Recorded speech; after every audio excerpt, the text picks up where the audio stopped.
Hello students, welcome to quasi banking classes. So ఈరోజు వీడియోలో మనం ఒక నోటిఫికేషన్ని అనలైజ్ చేద్దాం.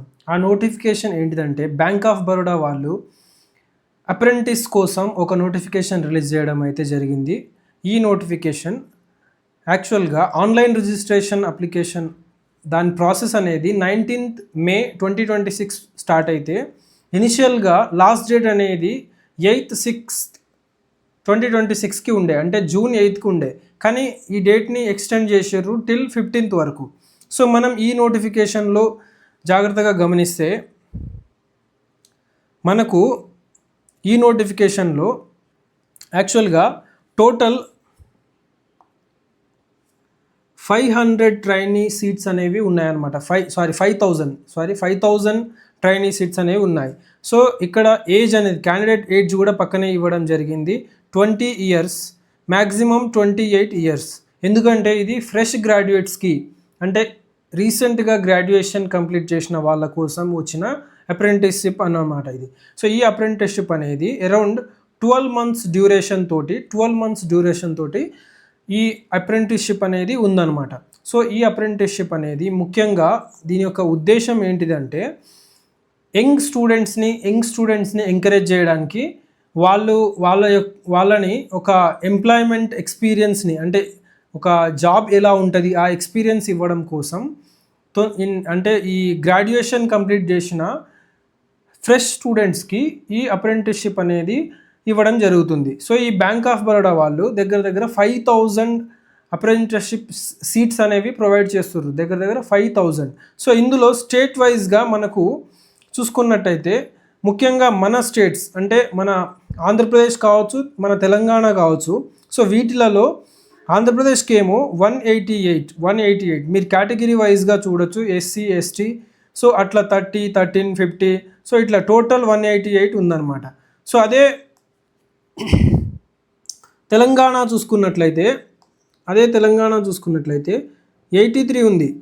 సో కేటగిరీ వైజ్ అగైన్ 13, 5, 22, 8, 35 ఇట్లా కేటగిరీ వైజ్ కూడా ఉందన్నమాట. సో మనం ఈ టోటల్ 5,000లో ఏ స్టేట్ అయినా ఒక స్టేట్ సెలెక్ట్ చేసుకోవచ్చు. ఎనీ స్టేట్ అంటే any one state we can select. కాకపోతే మనకు ఆ స్టేట్ యొక్క లోకల్ లాంగ్వేజ్ టెస్ట్ అనేది ఉంటుంది. సో మీకు ఆ ప్రాసెస్ కూడా తర్వాత అంటే నెక్స్ట్ కమింగ్ స్లైడ్స్లో చెప్తా. సో మనం ఈ పర్టికులర్ నోటిఫికేషన్లో ఏజ్ రిలాక్సేషన్ అనేది ఇక్కడ చూసుకున్నట్లయితే schedule tribe and schedule caste వాళ్ళకైతే 5 years ఇచ్చిర్రు, అదర్ బ్యాక్వర్డ్ క్లాసెస్కి 3 year ఇచ్చిర్రు. అదే persons with benchmark disability PWD క్యాండిడేట్స్కి, పీడబ్ల్యూయూఆర్ ఆర్ ఈడబ్ల్యూఎస్కి 10 years, PWOBC 13 years, PWSC ST 15 years. So ఇది మీరు గమనించుకోవాలి, ఇది వెరీ ఇంపార్టెంట్ ఇన్ఫర్మేషన్. సో తర్వాత మిగిలిన విషయాలు కొన్ని డీటెయిల్డ్గా మీరు చూసుకోవాల్సిన అవసరం ఉంది. తర్వాత reservation for persons with benchmark disabilities వాళ్ళకి section 34 the rights of persons with disabilities act 2006 ప్రకారం వాళ్ళకి రిజర్వేషన్ అనేది ఉంటుంది. వాళ్ళ రిజర్వేషన్ అనేది అందులో మన క్లాసిఫికేషన్స్ ఉన్నాయి. Visually impaired, hearing impaired, orthopedically challenged అంటే కాళ్ళు చేతులు లేకపోవడం. ఇట్లా మీరు దీన్ని కూడా ఒక్కసారి గో త్రూ అవ్వండి. People who are related to who can which is applicable to them. So వాళ్ళు ఒకసారి చూడాలి. సో ఇక్కడ మనకు అప్లికేషన్ చేసుకోవడానికి ముందుగా ఒక రిజిస్ట్రేషన్ అంటే మ్యాండటరీ రిజిస్ట్రేషన్ అనేది వెరీ ఇంపార్టెంట్. ఈ రిజిస్ట్రేషన్ అనేది నేషనల్ అప్రెంటిస్షిప్ పోర్టల్ అనేది ఒకటి ఉంటుంది. దాంట్లో మనం అది అప్రెంటిస్షిప్ మనం ఎలిజిబులా కాదా అని అక్కడ రిజిస్ట్రేషన్ యాక్సెప్ట్ అయిన తర్వాతనే ఇక్కడ బ్యాంక్ ఆఫ్ బరోడా వాళ్ళు మన అప్లికేషన్ని యాక్సెప్ట్ చేస్తారు. సో అది మనం చూసుకోవాలి. సో దాంట్లో ఈ పర్టికులర్ అప్లికేషన్కి కావాల్సిన రిజిస్ట్రేషన్ పోర్టల్స్కి మనకు ఏంటంటే నార్మల్గా ఆధార్ కార్డు ఒకటి, పాన్ కార్డు ఒకటి, తర్వాత ఈమెయిల్ ఐడి ఉంటే బెటర్, తర్వాత మొబైల్ నంబరు, తర్వాత పాస్పోర్ట్ సైజ్ ఫోటోగ్రాఫ్, తర్వాత 10th class, తర్వాత 12th class, తర్వాత డిగ్రీ ఆర్ ప్రొవిజనల్, తర్వాత బ్యాంక్ అకౌంట్ అది బ్యాంక్ పాస్బుక్, తర్వాత సిగ్నేచరు, ఇవన్నీ 1 MB కంటే తక్కువలో ఉండాలి. పీడిఎఫ్ ఉంది, జేపీఈజీ, ఈ 2 ఫార్మాట్ మీరు చెక్ చేసుకోవాలి. ముందే ఇవి రెడీ చేసుకొని పెట్టుకుంటే అప్లికేషన్ ప్రాసెస్ ఈజీగా ఉంటుంది. సెలక్షన్ ప్రాసెస్ అనేది ఇందులో మనకు ఆన్లైన్ ఎగ్జామ్ ఉంది, తర్వాత డాక్యుమెంట్ వెరిఫికేషన్ ఉంది, తర్వాత టెస్ట్ అంటే లోకల్ లాంగ్వేజ్ టెస్ట్ అని చెప్పినా కదా, అది ఉందన్నమాట. సో మీరు ఇందులో ఎగ్జామ్ చూసుకున్నట్లయితే జనరల్ ఆర్ ఫినాన్షియల్ అవేర్నెస్లో 25 క్వశ్చన్స్ 25 మార్క్స్, మిగిలిన అన్ని quantitative reasoning 25 questions 25 marks, computer knowledge 25 questions 25 marks. So ఇట్లా టోటల్ 100 క్వశ్చన్స్ 100 మార్క్స్. తర్వాత మనకు 60 minutes. So there will be no negative marks. And ఇంకో విషయం ఇక్కడ స్టార్ గుర్తుపెట్టి ఒక చిన్న విషయం చెప్పిర్రు,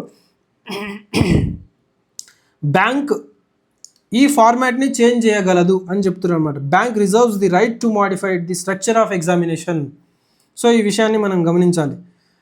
తర్వాత డాక్యుమెంట్ వెరిఫికేషను, ఈ టెస్ట్, తర్వాత local test of local language, ఏ స్టేట్కి ఏ లాంగ్వేజ్ ఉందో చూడండి. సపోజ్ అండమాన్ అండ్ నికోబార్ ఐలాండ్కి హిందీ ఇంగ్లీష్ ఉంది, ఆంధ్రప్రదేశ్కి తెలుగు ఉర్దూ ఉంది, అరుణాచల్ ప్రదేశ్కి ఇంగ్లీష్ ఉంది, బీహార్కి హిందీ ఉర్దూ ఉంది.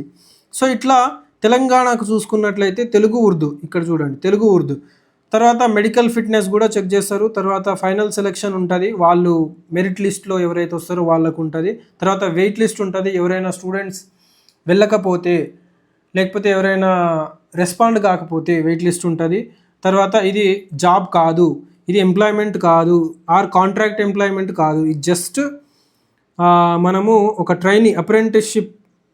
అప్రెంటిస్ ఓన్లీ, అంటే ట్రైనీ అని మాత్రమే మనల్ని ట్రీట్ చేయడం జరుగుతుంటుంది. సో దానికి ఒక కాంట్రాక్ట్ ఉంటుంది, అంటే మనం సెలెక్ట్ అయితే వాళ్ళు మనతోటి ఒక కాంట్రాక్ట్ చేయించుకుంటారు. తర్వాత స్టైఫండ్ చూసుకున్నట్లయితే 15,000 పర్ మంత్. అంటే కొత్తగా ఎవరైతే గ్రాడ్యుయేషన్ ఫినిష్ చేస్తారో వాళ్ళకి ఇది గుడ్ ఆపర్చునిటీ అని మీరు, ఎందుకంటే ఒక bank authorised government schedule bank అనేది మనకు అప్రెంటిస్షిప్ ఇస్తుంది. సో అది వ్యాలిడ్ సర్టిఫికేట్ ఉంటుంది అనమాట. తర్వాత టర్మ్స్ అండ్ కండిషన్స్ మీరు ఒకసారి చూడాలి, 1 year ఉంటుంది పక్కా. ఇంతకుముందు మీరు ఒకవేళ ఎక్కడైనా అప్రెంటిస్షిప్ చేసి ఉంటే గవర్నమెంట్ ఇన్స్టిట్యూషన్స్లలో, అది మీకు ఇప్పుడు అప్రెంటిస్షిప్ చేయడానికి మీరు అంటే ఎలిజిబుల్ కాదు. అండ్ మీరు ఒకవేళ ఎక్కడైనా జాబ్ చేసి ఉన్నా కూడా మీరు ఎలిజిబుల్ కాదు. సో ఇవన్నీ ఒకసారి గో త్రూ అవ్వండి, ఇవన్నీ వెరీ ఇంపార్టెంట్ అనమాట. తర్వాత మనం చూసుకున్నట్లయితే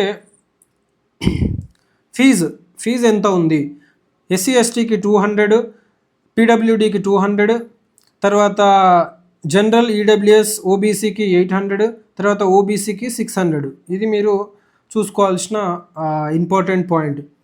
గైడ్లైన్స్, ఒక్కసారి గైడ్లైన్స్ త్రూ వెళ్ళండి, మనకు ఏంది అనేది ఒక్కసారి మీరు చూసుకున్నట్లయితే క్యాండిడేట్స్ కెన్ అప్లై ఆన్లైన్, వేరే అంటే ఇది పోస్ట్ చేస్తాము అట్లాంటివి ఉండదు, ఓన్లీ ఆన్లైనే చేస్తామని చాలా క్లియర్గా చెప్పారు.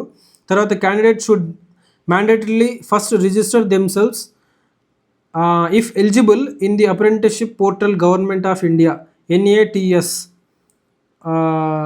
NAPS portal. అంటే ఈ రెండు పోర్టల్లో మనం రిజిస్టర్ చేసుకోవాలి. In case the candidates are facing issues getting themselves registered, they are advised to go through the help manual available on the respective apprenticeship portals.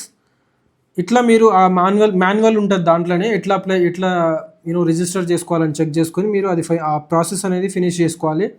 తర్వాత ఎవరైనా మిస్ఇన్ఫర్మేషన్, ఏదైనా ఫ్రాడ్ ఇన్ఫర్మేషన్ ఇస్తే వాళ్ళకి పనిష్మెంట్ ఉంటుంది అని ముందే చెప్తున్నారన్నమాట. అంటే డిస్క్వాలిఫికేషన్ చేస్తారు. తర్వాత డిబార్డ్, ఎక్కువ ఒక పెద్ద అన్ఫెయిర్ ఇన్ఫర్మేషన్ ఏదైనా ఇస్తే నేను కంప్లీట్గా ఈ పర్టికులర్ బ్యాంకుకు ఎప్పటికి అప్లై చేయకుండా డిబార్ చేస్తారు. తర్వాత నువ్వు ఒకవేళ జాయిన్ అయిన తర్వాత వాళ్ళు ఫైండ్ అవుట్ చేస్తే అప్పుడు కూడా నిన్ను డిస్మిస్ చేస్తారు. సో ఈ విషయాల్ని మీరు మైండ్లో పెట్టుకొని ప్రాపర్ ఇన్ఫర్మేషన్ మాత్రమే ఇవ్వగలరు. తర్వాత online test, document verification, language test, ఇవన్నీ 3 ప్రాసెస్ ఉంటాయి కాబట్టి ఇది మీరు ఒక్కసారి దీన్ని గో త్రూ చేయండి. ఇన్ఫర్మేషన్ అనేది ఇంపార్టెంట్. తర్వాత list of documents produced, time of document verification ఇందాక మనం చూసినాం కదా. సో అవే ఉంటాయన్నమాట. So the following documents on the self attested photo copy, తర్వాత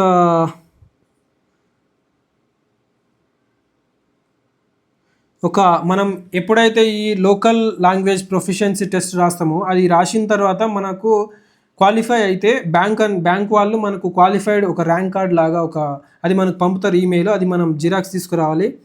తర్వాత ఈ ఎన్రోల్మెంట్ ఫాము అంటే మనం ఫస్ట్ ప్రింట్అవుట్ ఇచ్చినాం కదా, అప్లికేషన్ ఫామ్ ఉంటుంది కదా, ఆ application form, date of birth certificate, తర్వాత ఫోటో ఐడెంటిటీ ప్రూఫ్ అంటే మనకు ఆధార్ కార్డు కావచ్చు అట్లాంటిది, తర్వాత 10th క్లాసు, తర్వాత డిగ్రీ ఆర్ డిప్లొమా లెవెల్, తర్వాత క్యాస్ట్ సర్టిఫికేటు, తర్వాత ఓబీసీ వాళ్ళది క్యాస్ట్ సర్టిఫికేటు, ఇట్లా మ్యాక్సిమం ఇందాక మనం అప్లికేషన్ ప్రాసెస్లో అప్లోడ్ చేసే అన్నీ తీసుకొని వచ్చేసి అవే ఉంటాయన్నమాట. సో తర్వాత ఫర్ పర్సన్స్ విత్ డిసేబిలిటీ వాళ్ళు మెడికల్ బోర్డు డిస్ట్రిక్ట్ లెవెల్ అక్కడ నుంచి ఆ sub divisional medical officer in the district వాళ్ళు మనకు ఒక సర్టిఫికేట్ ఇస్తారు, అవి మనం తీసుకొని రావాలి. తర్వాత disclaimer, in case of it is detected any stage of selection process or any even at time of engagement of apprenticeship that a candidate does not fulfil eligibility norms he should furnished any incorrect false information. ఇందాక చెప్పినా కదా, వచ్చిన తర్వాత కూడా మనం ఏదైనా false information ఉంటే మనల్ని తీసేస్తారనమాట. ఇది తర్వాత name of the state, district, location అంటే ఎక్కడెక్కడ ఏడేడ ఉందో మనకు. సో ఆంధ్రప్రదేశ్ చూసుకుంటే అల్లూరి సీతారామరాజు, హుకుంపేట, ఇట్లా మీరు అన్ని జిల్లాల వైజ్గా మీరు చూసుకోవచ్చు, మీరు దగ్గరలో ఎక్కడ పెట్టుకోవాలి ఏందనే సెంటర్ మీకు తెలుస్తుంది. తర్వాత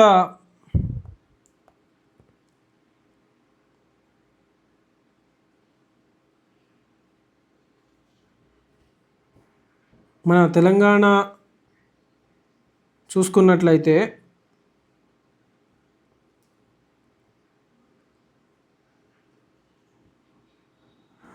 ఆదిలాబాద్లో ఉంది, భద్రాద్రి కొత్తగూడెం, భద్రాచలం కొత్తగూడెం, ఎర్రగుంట, ఇట్లా హైదరాబాదు, జగిత్యాల్లో, కొత్తపేట్, మెట్పల్లి. సో ఇవన్నీ మీరు ఒక్కసారి గోత్రూ అవ్వండి. నల్గొండలో చూసుకున్నట్లయితే మిర్యాలగూడ, నల్గొండ, నార్కెట్పల్లి, ఈ సెంటర్లలో మనకు అప్రెంటిస్షిప్ ఉంటుంది. ఈ టోటల్ నోటిఫికేషన్లో 5000 సీట్స్ ఉన్నాయి. ఇది ఫ్రెష్ గ్రాడ్యుయేట్స్కి. తర్వాత లాస్ట్ డేట్ ఎక్స్టెండ్ చేశారు 15 వరకు, 15,000 రూపాయలు ఉంటుంది. అంటే మినిమం ఏజ్ 20 నుంచి మ్యాక్సిమం 28 వరకు ఎవరైనా ఇప్పటి వరకు అప్రెంటిస్షిప్ ఎక్కడ చేయని వాళ్ళు, గ్రాడ్యుయేషన్ పూర్తి అయిన వాళ్ళు, ఎనీ డిసిప్లిన్ వాళ్ళు దీన్ని అప్లై చేసుకోవచ్చు అనమాట. సో ఈ మరిన్ని నోటిఫికేషన్ వివరణలు తర్వాత మన దగ్గర సూన్లీ మనం క్లాసెస్ లాంచ్ చేయబోతున్నాం. సో స్టే ట్యూన్, సబ్స్క్రైబ్ చేసుకోండి, లైక్ చేయండి, షేర్ చేయండి. తర్వాత మనం క్లాసులు కూడా అప్లోడ్ చేయడం జరుగుతుంది. సో మన ఛానల్ ఫాలో అవుతూ ఉండండి.